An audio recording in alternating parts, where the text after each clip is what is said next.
it over to Alexandra Vandekamp, Executive Director down at Gemini Inc. I just want to thank our sponsors, as I do each time we do a Big Texas Read, because they help us spread the word. And we love our independent bookstores. We love the Twig Bookshop in San Antonio. We love Interrobang Books. We did receive a grant from Humanities Texas to help us do this work, to bring authors into your living room through Zoom, and then tonight live and in person.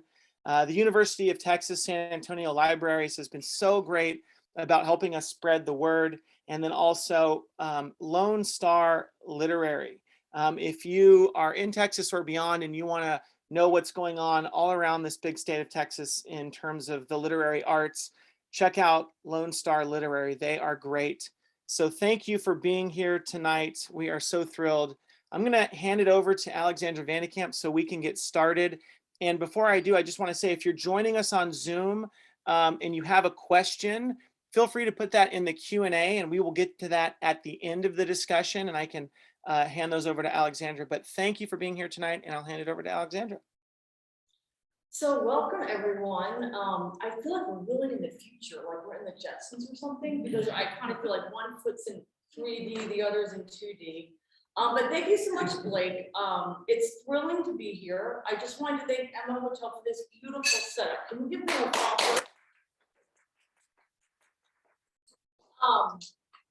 And obviously for Curio Books, I did want to make a quick announcement. We do have copies of Sherry's book available that you can buy until 8 p.m. tonight. You just take a quick walk down the hall and you can buy a copy. She will be signing books at the end. So I'm the Executive Director of Gemini, as Blake just said, and we are here tonight to celebrate the powerful and breathtaking literary world of Sherry Kafka Wagner's beautiful debut novel, Hannah Jackson, which was first published in 1967 and was re-released last year, October 2020, as part of the TCU Texas Tradition series. This is truly a timeless book. It's very poetic. I'm not going to say more because we have our gifted moderator to lead us through a discussion with Sherry about it. But Sherry will first read from her book for about 5 minutes, and then we'll have the amazing Naomi Shihab Nye lead an author talk. And then about 8 o'clock, we will open it up to an audience Q&A. So you're available. You can ask questions. We'll hand it over to Blake and see if there's questions from the virtual audience. And the two worlds will come together to talk about Sherry's book. I just wanted to introduce Sherry a little bit. I had the pleasure of introducing her a year ago here at Emma when she had her book launch. And she is a true creative with contributions in many different artistic spheres, from urban design to museum consulting to TV production and more. Sherry Kafka Wagner's creative life is one that escapes easy categorization. I don't think you can easily get your arms around it. Tonight we're going to be able to enjoy one aspect of her creative life, and that's her literary journey and this book, Hannah Jackson, that she wrote in her 20s. I'm going to give you a little bit of background about Sherry. She grew up in Arkansas and studied with Paul Baker at Baylor University. She attended the University of Iowa, where her novel, Hannah Jackson, was developed. She was a Loeb Fellow at Harvard University from 1980 to 81 at the Graduate School of Design, and she regularly consults nationally and internationally for a number of museums, aquariums, parks, and urban projects. She has consulted with over 40 museums, everyone. And closer to home, she was a planner for the Hemisphere 68 in San Antonio, the San Antonio River Corridor Plan, which we can see right here behind us. She's also published articles in Texas Monthly and was a founding editor of the magazine. Other publications have appeared in Arts and Antiques, Urban Design, and her very own San Antonio Express News. And Hannah Jackson was her debut. I feel like it's a novel that's had many births, and it's being debuted a second time. But she's got many irons in the fire with current creative writing projects, so we might hear more about those tonight. And then I'm just going to hand this over to Naomi Shihab Nye, who is a beloved San Antonio author, nationally, internationally known. She is our featured moderator for the night. Her most recently published books are Everything Comes Next, Collected in New Poems, a beautiful collection, and Castaway, Poems for Our Time, both from Green Willow Books. Her other books of poetry include The Tiny Journalist, Voices in the Air, Poems for Listeners, Transfer, You and Yours, which received the Isabella Gardner Poetry Award, and 19 Varieties of Gazelle, Poems of the Middle East. She's got many other publications in addition to that. She's just finished, I believe, her tenure as our Poetry Foundation's Young People's Poet Laureate. No, they gave me another year Okay. because of code. Okay, so she is the amazing I'm hanging out, Young I'm hanging People's Poet Laureate, a member of the Texas Institute of Letters, and more accolades than I can sum up here. So I will let you take it away. Thank you so much, dear Alexandra, and thank you to Big Texas Read. Thank you to Gemini Inc. and all of you real people for being in the room. It's so touching to see you all. Thank you for coming. I am so honored to be with you and to be with Sherry Kafka Wagner. Someone asked me where I first met you, Sherry, and I have no idea. I feel as if I've always known you my entire life. I know that when my family moved to San Antonio in the late 60s and the Hemisphere was just getting ready to open, I think I first heard of you then in some capacity or another. But to be with you as a friend all these years and to get to talk to you tonight is a huge privilege. So thank you for inviting me to be here. And to everybody else around, wherever you are, welcome. It's very nice of Hotel Emma to make such beautiful treats. We only wish we could send them to you through the screen. Very special treats. Before you open us off tonight with a reading, kick us off with a reading from Hannah Jackson, I just wanted to mention that when I started reading this book, I felt within possibly 10 or 15 pages that I was reading a masterpiece. I really did. And I wrote you an email and I said, Sherry, this book is incredible. You are also a poet. Now, for some people that would be like a come down to say you're also a poet, but I hope Sherry would take it as just a come up, like you're a novelist, but it's so poetic that I'm reading it slowly the way I read a poem. I'm reading each paragraph like more than once the way I read a poem. And I was feeling riveted, thunderstruck by the exquisite descriptive powers, by the characterizations, which hit you right away, the potent sense of place, which rises up, and the pacing and the music. And very humbly, this is what Sherry wrote me back. People's stories are sometimes shot through with streaks of poetry, I think.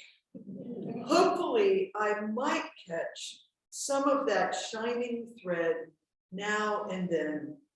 I hope so. Isn't that gorgeous? And I would like you to read us the opening chapter of Hannah Jackson. Great, I'd love nothing more. Hannah Jackson was told by a lot of people in this one little town where she lived. And that's how you get a sense of her, is from what all the different people think about her. And so the person who thinks the most and says the most is the person who sits the most. There's a man named John Morrison who's a peg leg. He lost his leg in a lumbering accident. And he has a bench in front of Cabot's store in the town, and he watches everything that goes on and he tells everything he sees. So this is John Morrison, who's the first person to speak in the book. Let me tell you about Fremont, Texas. You won't find another who knows it better than John. I can see a goodly portion of the main street from this bench in front of Cabot's store where I sit every day. I could lead you through every street in town, blindfold, describe each house and quote you the name of the folks who live in it. And the names ain't all I can tell you. You see, I've been a peg leg since I was a young man. Over 50 years now, that's a considerable time to sit on a bench and watch one town. The way I figure it, a man's bound to learn something or other in that length of time, regardless of who or what he is. This ain't much of a town as towns go. Ain't even a county seat. 5, maybe 6,000 live here. About 700 of these are Mexicans who were here before any of the rest of us came. The true Texans, actually, but Mexicans nonetheless. Still speaking Spanish and clinging to their own ways and their own faith, they lived together in the southwest corner of town.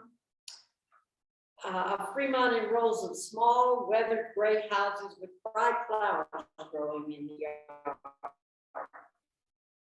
Sometimes I walk through that part of town in the cool of the evening to listen to the music that comes from the open doors of the houses and to hear the voices calling to each other in that language of theirs, which sounds more like music than like words. They fall silent when I go by, watching me with those big dark eyes crossing themselves as protection against the curse of this big ancient gringo clomping by on his wooden stump. They're proud, secret people, leading a hidden life in this one small corner of my town. As for the others, we've got all kinds of people here, just like any other place. Big people, little people, thin people, tall people, short people, fat people, good people, bad people, all kinds of people. Take your pick. Some ain't worth killing, but occasionally, very rarely, we have a saint among us.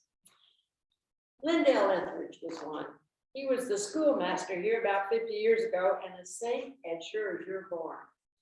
If you don't believe me, just ask Cyrus Barton over at the drugstore. Cyrus is one of the few people around here who can remember Lindale Etheridge. Like most towns, we don't have a long memory for those saintly ones among us, but I'll lay odds that there ain't a kid over 6 years of age in this entire town who can't point out to you the tree where a mob of citizens lynched 3 cattle rustlers over 100 years ago. We are an ordinary people, and like all people, we find vice more interesting than virtue. This street here is Main Street. It don't really have no name, but it's the main street in town. From where I'm sitting in front of Cabot's, I can see from one end of the street down to the other. Down at the far end is the railroad station. It looks like any railroad station in these parts, a yellow building with brown trim. It has a waiting room with a pot-bellied stove that hadn't been used for the last 20 years. Not since they brought natural gas in here by pipeline. There's a little room where the station master works and a good-sized baggage and shipping room. You can see how the street rises up over the railroad tracks. The railroad station marks the end of Fremont proper and the beginning of the world outside. At the other end of the street is the First Church. The church is set right square in the middle of things, and the street has to divide to go around it. People passing through here sometimes mistake it for a courthouse. It's got that kind of blocky official look. It's made of a granite stone that comes from Marble Falls, another town not too far from here. It's a pretty enough stone off to itself, but it makes up drab. Drab but solid. That's our First Church. Got plain windows in it, no colored glass for us. They leave colored windows and other such trimmings to the little Catholic chapel over in the southwest corner. The only fancy thing about the First Church is the steeple, if you can call it that. Actually, it's more of a little squatty little cupola struck on the front of the building just above the doors. The doors. Now we finally hit on something special. They're the finest doors I've ever seen. 2 inches thick and made of solid oak, fitted with brass. Closed against you, they remind you how puny you are, how small your strength. And you somehow expecting them to open upon some vision as glistening and mysterious as Jehovah himself, seated upon his throne, white beard flowing, while cherubim sing and an angel flies down to touch your lips with the burning coal. Yet when the doors are open, they reveal nothing more than the foyer of the church with racks for coats and hats and umbrellas and overshoes and a table for neat stacks of paper with the order of service printed upon them. Inside, the church is plain and simple. 2 sections of pews with their center aisle and an aisle along each outside wall. A red carpet down the center aisle, the pulpit carpet in the same red. There's a choir loft and 2 large wooden chairs cushioned in red behind the pulpit. Down front is a communion table made of the same heavy dark wood as the chairs. Of course, the church don't have to be ugly just because it ain't fancy. Some of the prettiest buildings I've ever seen ain't fancy. But this church of ours ain't great. It's too square and heavy and dark. Still, the sunlight has a way of coming through the high windows in long slants of pale, pale yellow that makes a man conscious of the breath in his throat. But I suppose that's a beauty that don't have nothing to do with buildings. And then I'm going to skip to the very last of this where he says, from my bench here, I can see the entire street from church to railroad station. I can even see the cars that turn off to go to the lumber yard, the flower shop, and the furniture store. Nothing much goes on from morning to evening without Cy John spying it out. Last year on my birthday, I came down about 8:30 in the morning like I've been doing for years. And I found this bright red bench here where the old one had been. Brand new it was and shining like the morning dew. Even has a plaque on here that says, this bench is the property of Cy John Morrison, who has earned it. Moffett Tremaine had gotten together with some of my friends around here and planned this birthday surprise for me. Tickle pink with themselves they were. Outside of my peg, and a little box of remembrances in my room at the boarding house. This is all in the world that I own. But it's enough, my friend. It's enough.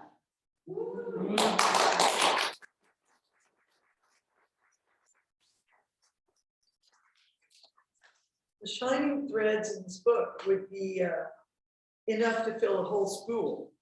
This is just the beginning. Cy John comes back many times and carries us forward when we need to go forward and tells us what we've seen when we're not sure what we've seen. And he's an amazing observer character. Sherry, describe yourself at the time you wrote this book. Where were you? How did you get started writing a book like this?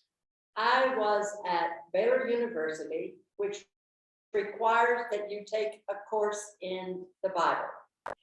And so you have a choice, New Testament or Old Testament. And I chose Old Testament because it has more stories.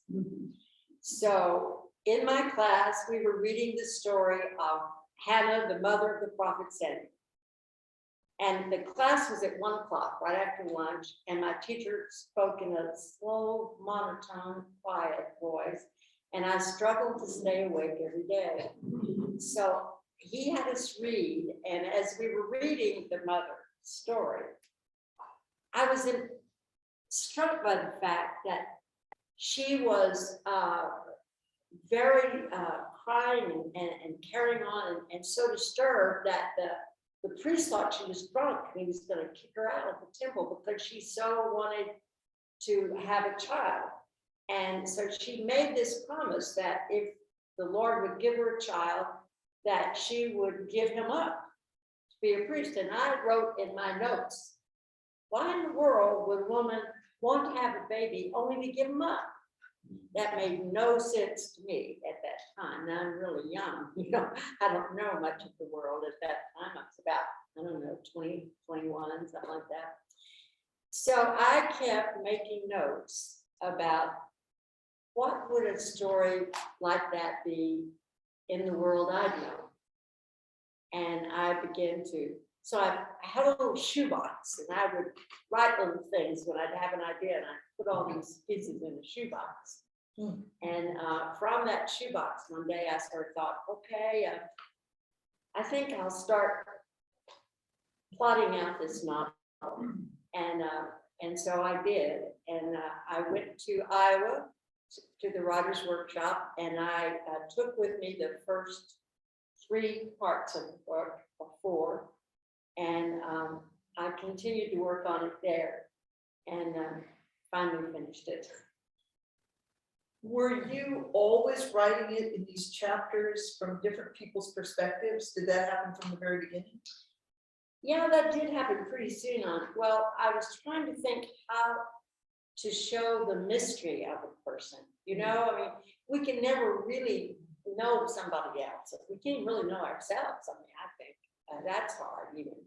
So I thought, I could say what I could show her almost like a Picasso painting, you know, where you show all the different angles. This person saw her this way, this person saw her another way, and let the reader hear what everybody says, and the reader then will have their own understanding as much as possible. A collage, a mosaic, Yeah. where you piece Yeah. together from all these different Yeah. other characters. Yeah, and I wanted, you know, place has always been so important to me. And I feel that place has such a role in making our identity and shaping our lives. So I also wanted to have a sense of the place where she was and where she lived and how that interacted with her life. So I needed a lot of people to be able to show the town of Fremont. I'd grown up in a lot of different small towns, and I was fascinated in the way that worked. And also, I myself was an example of someone who came from a family that had long been a rural family, but I was leaving and going to the city, and my contemporaries were beginning to move from the small towns and rural to the city. And that was something that I wanted to show, that sort of beginning movement.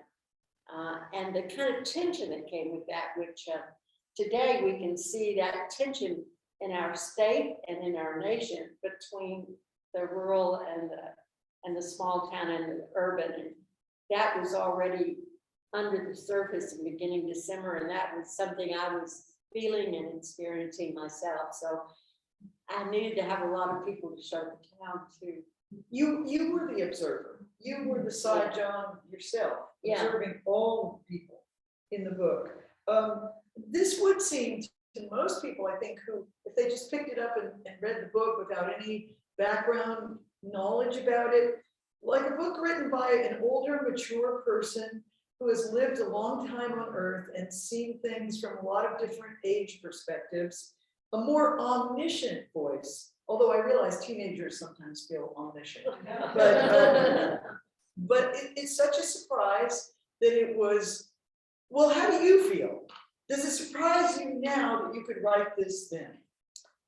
You know, I've been thinking about that recently because I had an occasion to go speak at the Literary Memorial for Larry McMurtry, and in preparing for that, I had to go back and think about writing and about writing this book.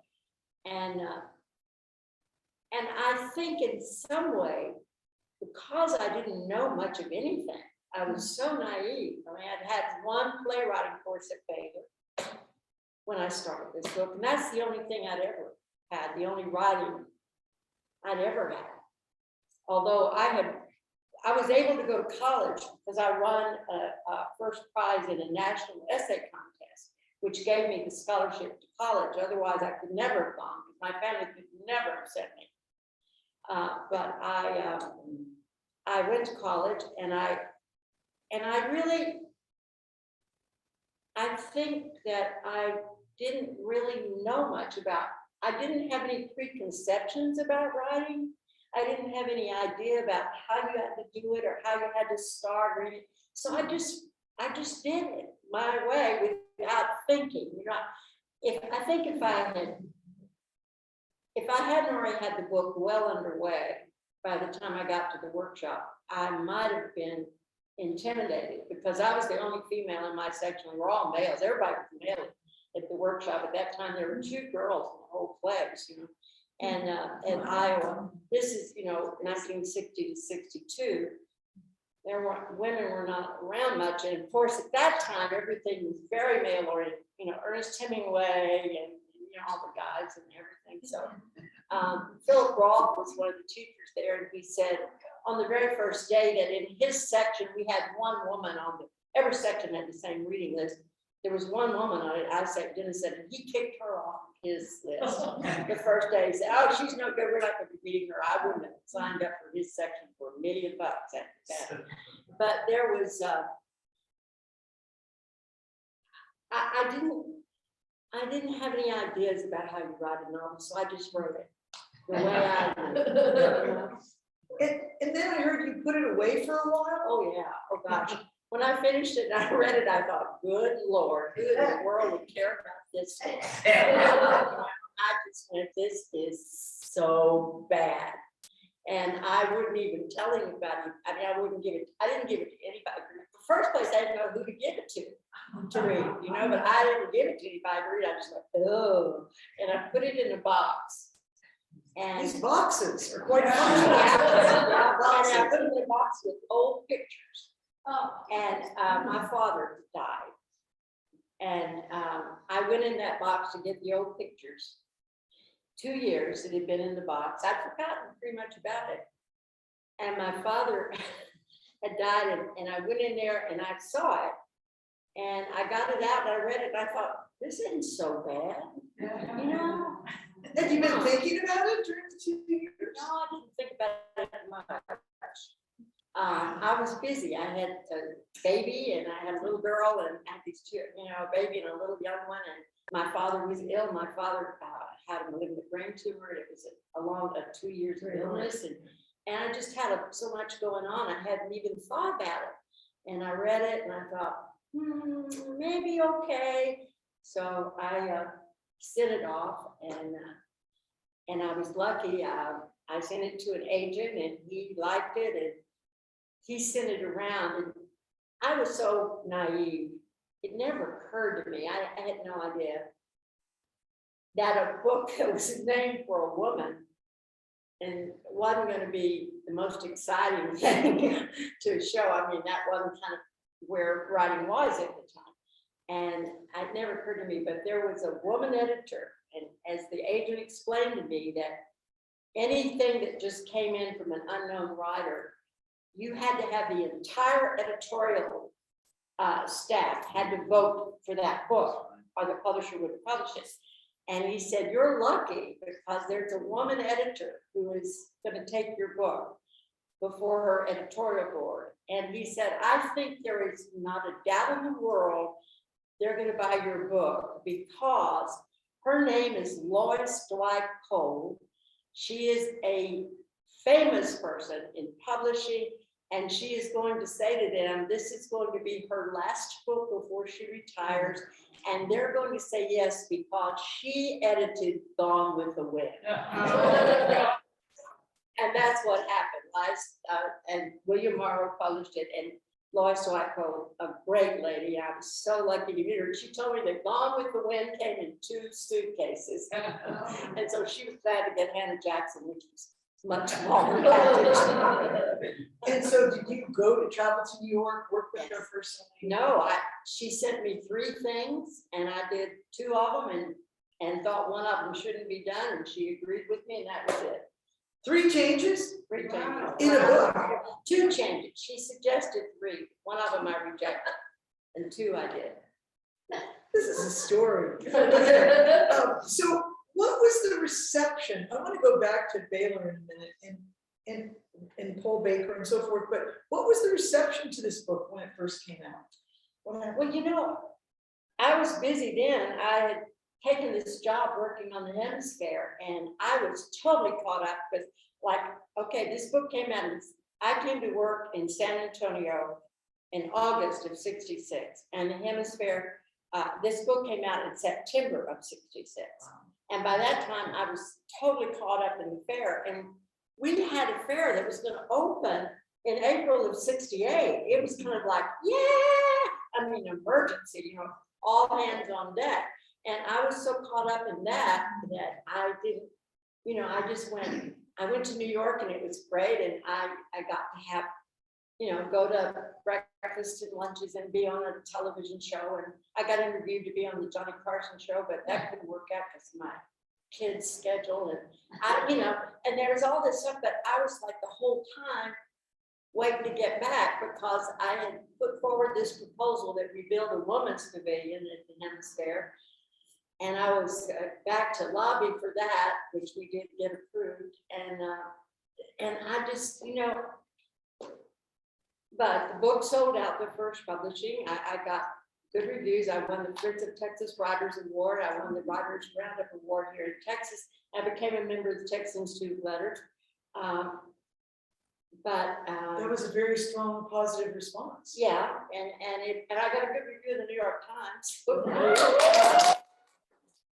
But, you know, no, I mean, You had a lot of other things going on. yeah, So, it didn't, and I was so busy, I didn't really pay a lot, I didn't know how to pay attention. I didn't know what you did as an author, and I was busy, you know, so. yeah, and then 50 years went by and it was reprinted. And I mean, this is a story. 10,000 cheers to TCU Press, their Texas Traditions series. Hannah Jackson, number 46, as Alexandra mentioned, and our beloved Robert Flynn, who's here tonight with his grandson, Colin. Thank you for Yes. being here, Bob. And he was with me at Baylor. I was just gonna go back to Baylor and like to talk about that. You've also had at least 3 of your novels reprinted in this same Texas Tradition series, which is a truly wonderful thing. It's so great for a press to do that, breathe new life into these worthy, amazing books, deserving of new audiences. So did you take Bob's classes at Baylor, or? Well, I took Gene McKinney's class by force. When I went to Baylor,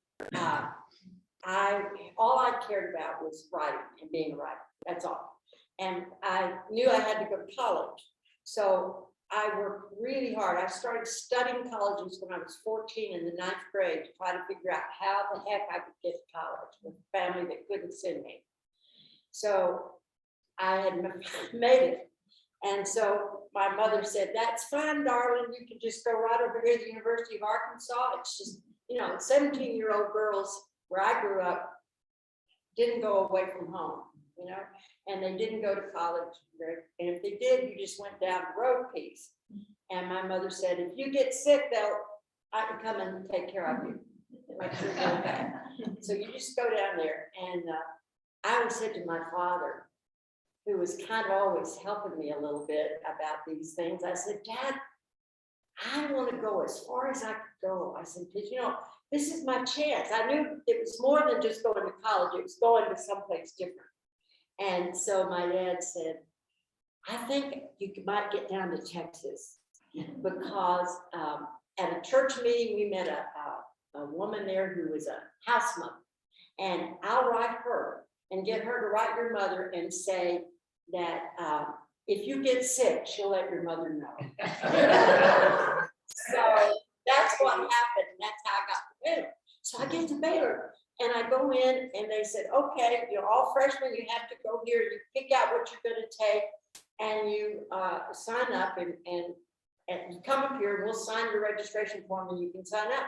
Now, my scholarship that I'd won, they paid everything. They paid books, room, board, tuition, everything except spending money and travel.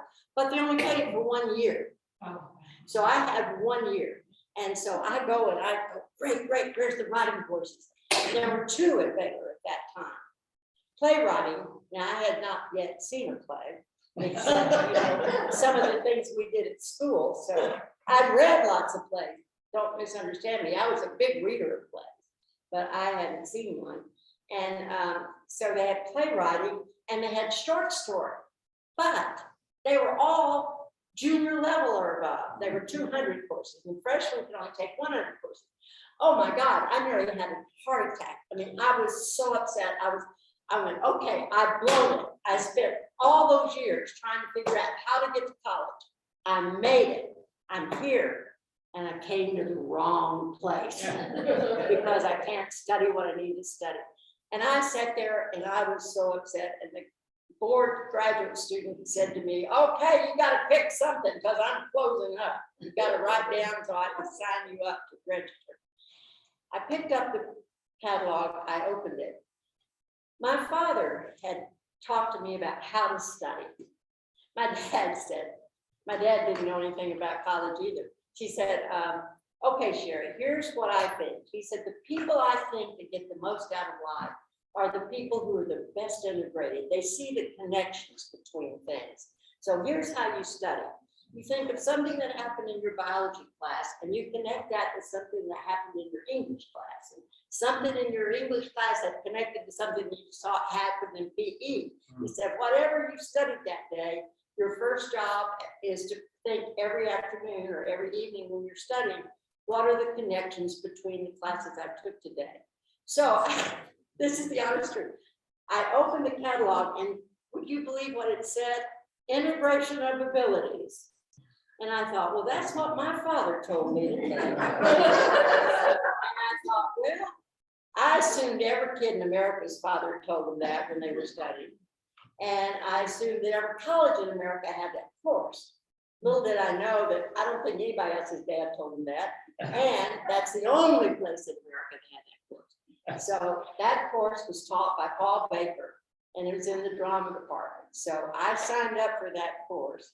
It was my first course, my first day of classes, and my life was utterly changed from that moment on by being in Paul Baker's class. Paul Baker made us all write about, a questionnaire. And then one day he said to me, with his staff, they were asking me some questions, and he said, well, I understand you want to be a writer. And I said, no, sir, I didn't really want to be. I didn't think about wanting to be. I just am a writer. Years later, he told me he never ever again said to anybody, I see you want to be. You always said you are. But and I wasn't being smart ass. I was really trying to be honest. Like maybe if I could have chosen a better thing, I might have done it, but I couldn't. I just was a writer. And so I told him, I said, and I was very upset. This was at the very beginning. And I told him how upset I was and how unhappy I was and how I'd ruined my whole life. And I'd come here where I couldn't take any writing courses. And he said, okay, I will ask Gene McKinney to allow you to be in his playwriting class, even though you're a freshman. And you won't get any credit for it. And you have to do everything that everybody else does. You're taking the class just like you're a student. You won't get any credit. And he did. And so I got to take playwriting. And that was the course I had that helped me write Jackson. And could you also leap ahead to something you've been working on, which is a biography of Paul Baker? Exactly. Paul Baker was such an amazing teacher. Harvard Press won a big scholarship, a big award for its book that it published by Ken Baines called What the Best College Teachers Do, in which Paul Baker is featured prominently. And now Princeton Press has come out with a book called Super Courses, The Future of America. And guess what? A whole chapter is devoted to integration abilities, which I was taking in 1954. So, the world's finally catching. Paul Baker was a fascinating teacher, and he was very different from anybody else because there are artists who teach, and there are teachers who also do art. But the thing about Baker is he integrated the teaching and the making of art into one form. And that was a pretty amazing thing. And in that, when you worked with Paul Baker in Integration Abilities, what I have come to appreciate and be so grateful for, greatest gift I was ever given, is you begin to understand both individual creativity and collaborative creativity. Now, there's a lot of stuff written about individual creativity. Very little examination of collaborative creativity. But that is something that you learned in Paul Baker's Integration of Ability. He was a fine artist, a fine artist and a great teacher, and they were the same process. And so I really want to document his life, how he grew up. He was born in 1911 out in Hereford, Texas, and Hereford had only been in town for 5 years. He was born on the frontier in the Llano Estacado, up there in that, and he became this amazing person, not amazing artist, but an amazing visionary. And I would love so much, I'm determined that I'm going to make this story available and also to really show how Integration Abilities works as a course and for anybody. So anybody can read the book and have something of an understanding of what Robert Flynn and I experienced as students. Well, and it would be such a great teaching tool for other That's people. what I want. I want to do Because that. by the time I went to Trinity in 1970, I also took that course. They offered it, and it led me to take Robert Flynn's courses beyond when I could even get credit for them. And I would say it changed my life too, and Yeah. Gene McKinney's courses. Yeah. So this is a very, very important Yeah. course that could help many people understand that connection between process creating. Back to your book, I didn't really want to talk about the plot of this book at all, as you've noticed. I just want everybody to read this incredible book and find out what happens for themselves. I think in this particular book, it's very important to do that. This book is never dull. We could say it's about a ranching family in this small Texas town. I kept picturing it up by Marble Falls because you mentioned Marble Falls in the first chapter. It's an intimate book. How does everyone become who they become in each life in this world? How do the members of a family affect one another? I think that is so profound in this book. It's about empathy, narrow-mindedness, hope, and loss of it. It's the infinite interweave of generations, how one person affects another, how relationships change. And I'm sure anyone who picks up this book will become very fond of one character in particular. I was very fond of the observer character, but I will never forget Timmy and the sheep. I'll think of him forever when seeing sheep. And that's one thing about this book. You will love people in it. You will be furious. You'll really feel yourself stirred to the life of a town which you created, which, Sherry, is such an incredible achievement and helps us see our own city, town, lives, all of our lives in this strange time we've all been sharing, but also our own childhoods in completely different ways. So thank you for this gift of generations that you've given us. I mean, it can appeal to generations now, I would think, just as much as it appealed to people when it first came out. I want to urge everybody here to give it as a gift for Christmas, for holiday, for Monica, for whatever gifts you give. And I had just a couple more quick questions, but I know we have to take some Zoom questions. I think that one element that comes up in this book so much is fundamentalism and narrow-mindedness. And if that isn't an issue of our current times, what is? Expectations of others. Fury when other people do something that is not what you might have had them do. Would you say that those issues, just in general, had affected your own young life as the daughter of a pastor, someone who moved along? Yes. I think there were two big things in my life. It was interesting. My early life, I lived in a female-dominated household because my great-grandmother and my grandmother were both widowed, and my mother and my three aunts, one of the other aunts was married. Their husbands were in World War II, and so we all lived in this house together. But it was also part of a big extended family with a lot of great aunts and great uncles and cousins, and Arkansas Hills. I'm one of Larry McMurtry and I had a lot in common. And one thing we had in common is both of us were children. We were among the last children to live in close contact with people who had come in covered wagons and homesteaded. My great grandparents had his grandparents, and we lived in households with them when we were kids. And that was a very interesting thing to have that experience. And then my dad came back from the war, and there was a time where he worked for the railroad, and then he had worked for the Tom's Peanut Company, and then he had started a little confectionery business of his own. Anyway, until I was 12, that was our life. But when I was 12 years old, my father had some kind of mystical experience when he was out driving his route up in the mountains. I don't know the nature of it.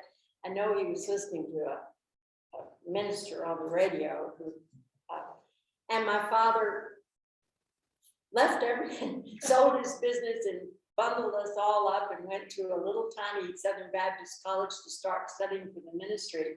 I was 12 years old, so I had that different life. And then I had the life as the child of a minister after that.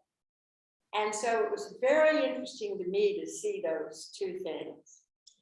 Now, the other interesting, significant factor is that when I was growing up, I went to 16 schools in 12 years. And I never went to any school longer than 1 9-month term. So every year, I was a new girl at least once a year and often twice a year. I actually moved in the middle of my senior year. So I saw a lot of different circumstances.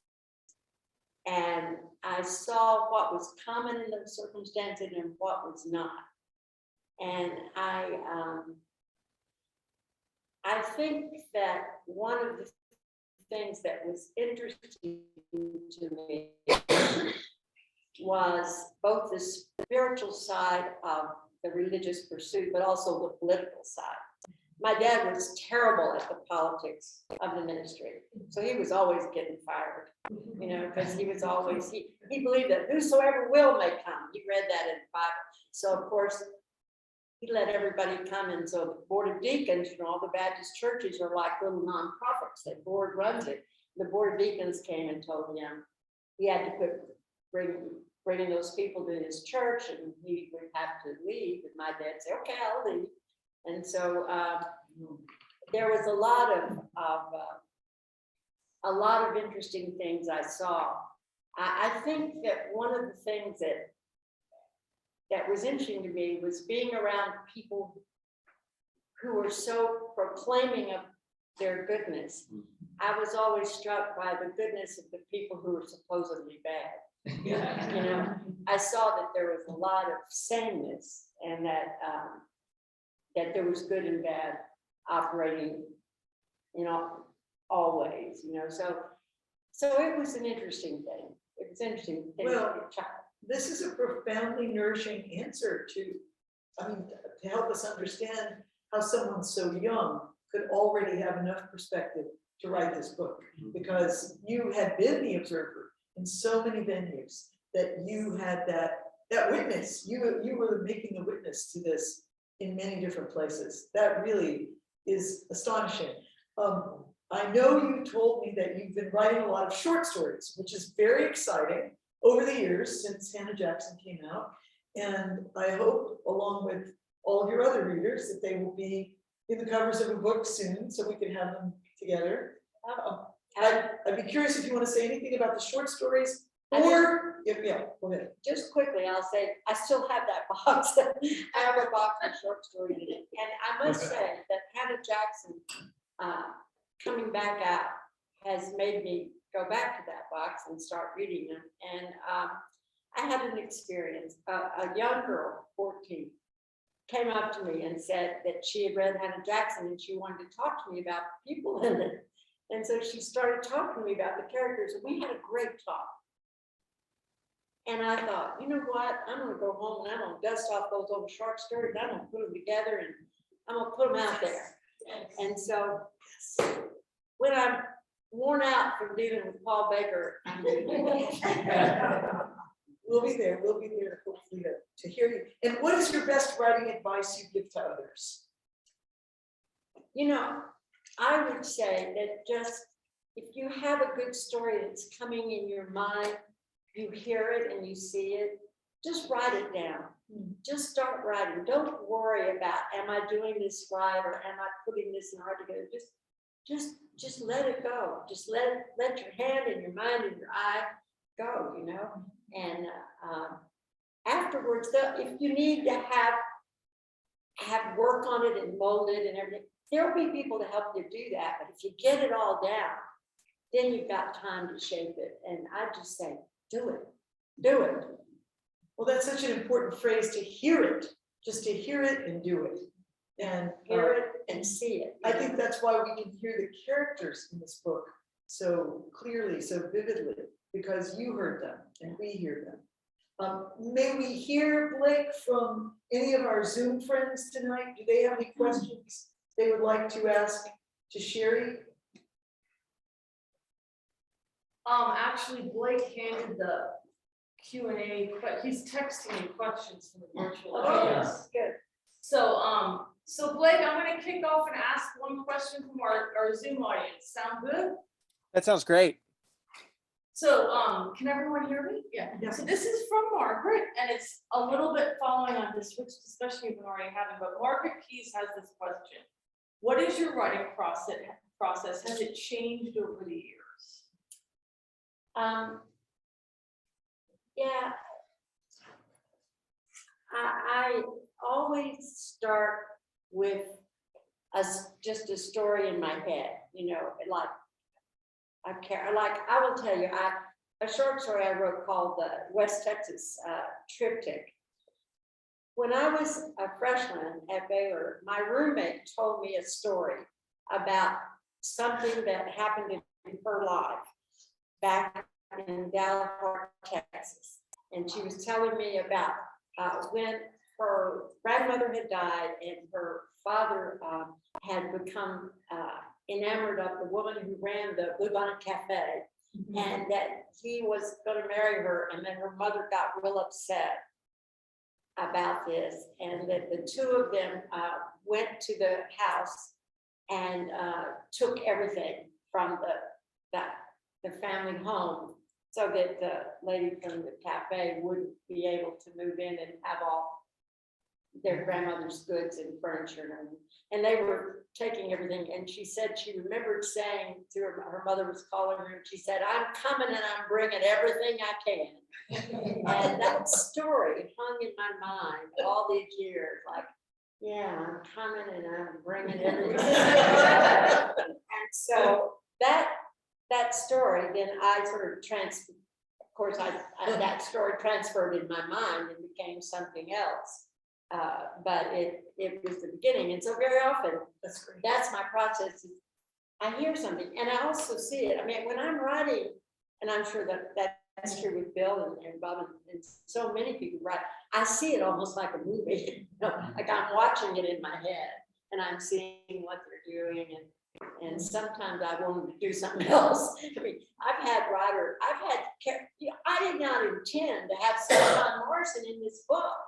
He just flat walked up. I mean, he just came in my head and started talking, and I went, okay, I'll write about this because I hear this guy, you know. So, I mean, sometimes characters present themselves, and I think you just be accepting of that. And so, I don't really know what the process is, except it's just to follow your thoughts in your mind and what you see. And I'm telling you something. Everybody has stories, and everybody's lived stories, and they're all really wonderful. I just can't get enough stories, and I've been so grateful because everywhere I've gone and every job I've ever done, I've learned so much, and I've heard so many great stories. The world's just made of stories. That's all. Yeah. That's beautiful, beautiful. That's we have another question. It is last call to go buy a book. If anyone wants to take a quick walk down the hall to buy one right now. But did you have any other questions? Naomi, why don't you take over and ask questions? Are from there the any audience? questions from Yeah. the audience? We would like, yes, Michael. Okay, I'm a reader. If there's a cereal box in front of me, I can't help reading. But I don't hear voices. When I read, I love all kinds of things, but I don't have the imagination. And I'm tired of following you around. And Bill, I only got to do you once, so I'll follow you around too. What do we have to do to get y'all to be audiobooks? Because your voices are so perfect and so wonderful, and I want to hear them. I would love to read this book. Yeah. Because I hear every one of these voices in my head. So I'm Yeah. serious, what do we do? Yeah. Well, let's write to TCU Press right now and tell them we want to. Okay. I'm serious. Because they're just wonderful hearing. Yeah, it would be. I really, I was trying to decide what to read tonight, and Naomi helped me. But I was thinking about reading one place that had Cy John with Sequoia and Timothy, two of the children. And I liked reading that because I got to do all the different voices. So, Well, you could still close with that little section if you don't have, Bill has a question. I'll make this pretty quick. Oh, You know, you and I both come from small town environments. Bob comes from a small town environment.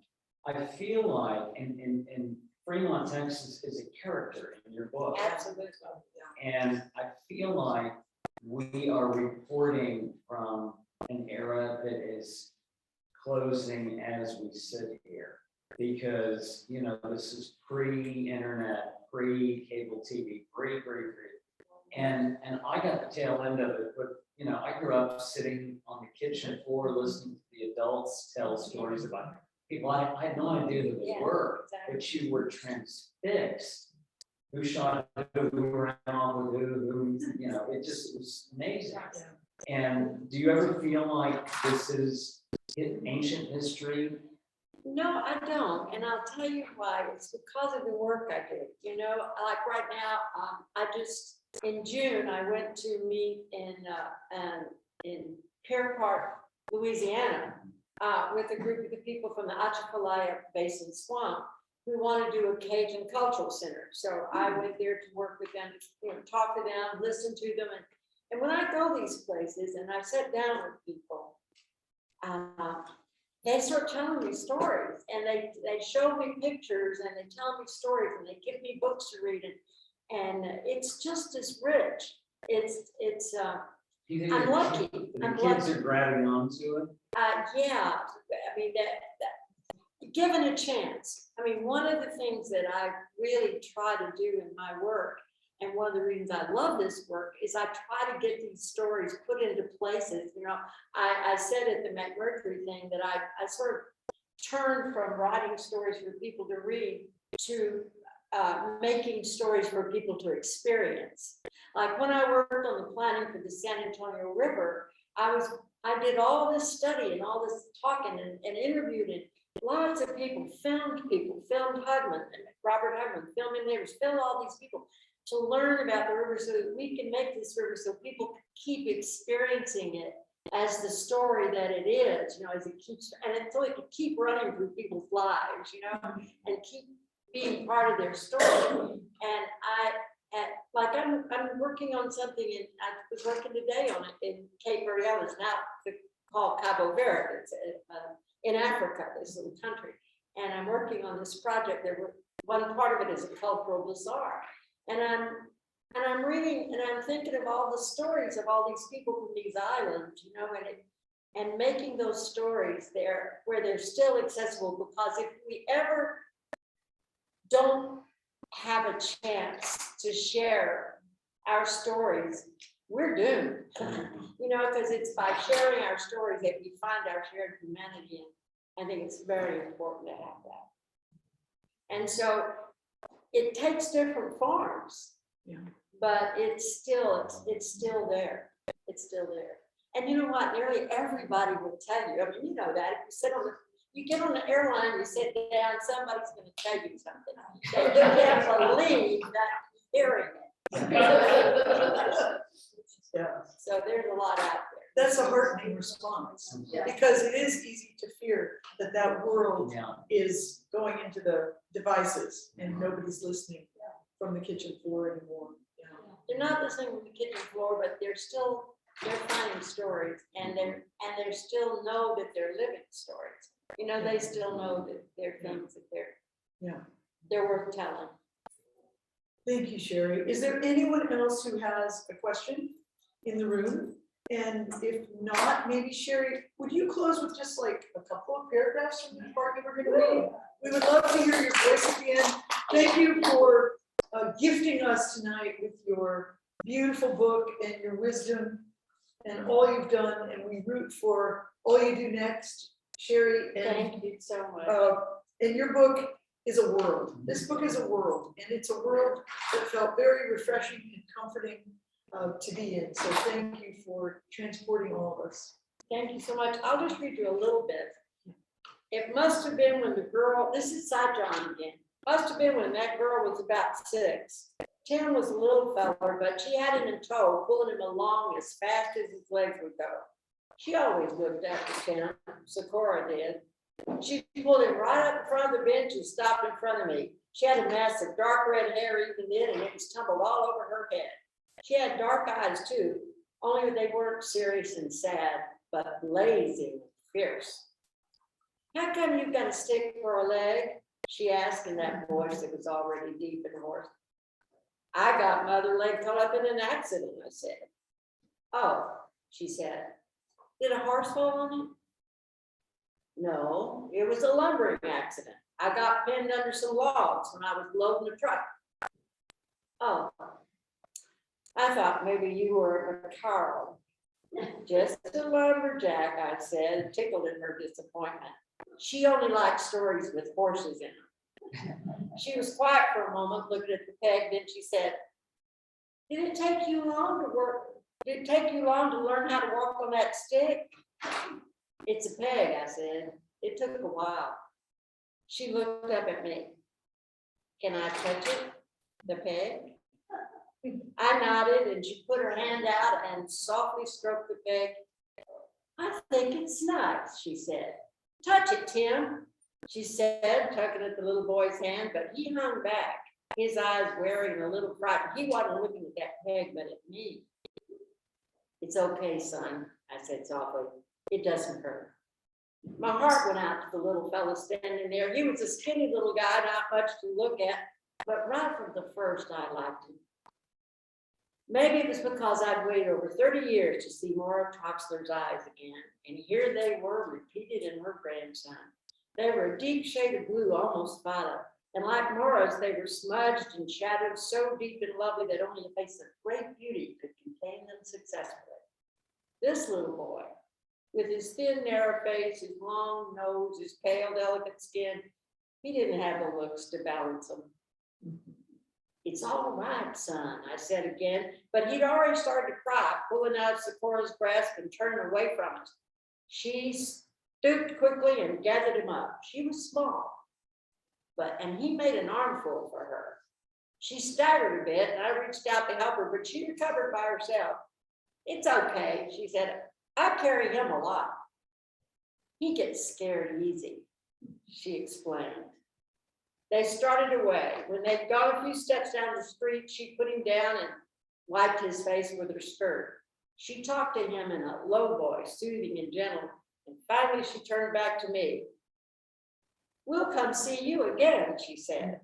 Then they turned away with her pulling him along with her.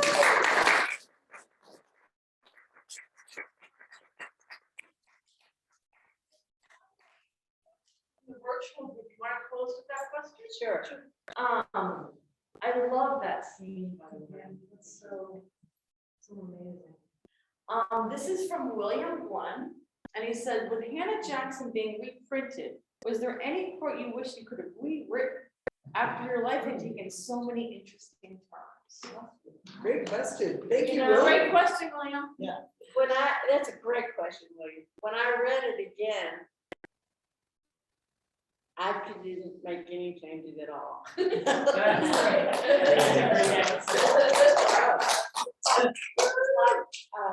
It was done, you know, it's kind of like, I like to bake. And so when you make pie, it's done. And there's nothing you can do about it. It's just the way it is. If it comes out good, that's great. If it's done, that's okay. You'll live through it.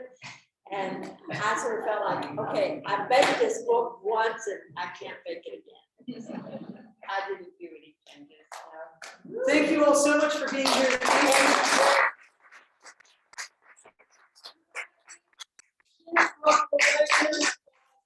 Big Texas Read.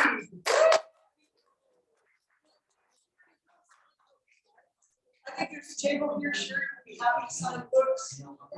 Thanks again for coming, everybody. And thank you to our virtual audience. Thank you, everybody.